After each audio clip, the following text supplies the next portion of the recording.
శాశ్వతముగా సింహాసనసీనుడై ఉన్నాడు న్యాయము తీర్చుటకు ఆయన తన సింహాసనమును స్థాపించి ఉన్నాడు.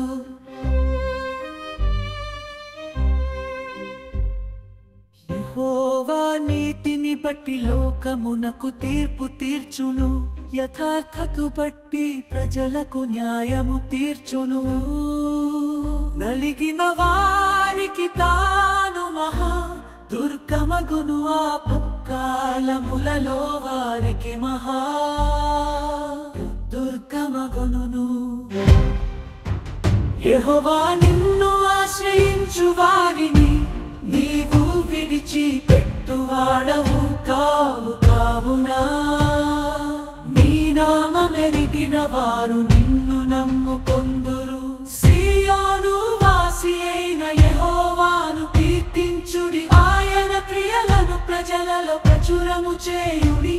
ఆయన రక్తాపరాధమును గూర్చి విచారణ చేయునప్పుడు బాధపరచబడు వారిని జ్ఞాపకము చేసి కొనుటను, వారి మొరను ఆయన మరువడు.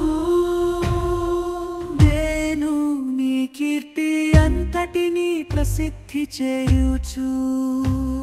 సియోను కుమార్తె గుమ్మములలో నీ రక్షణను బట్టి హర్షించునట్లు యెహోవా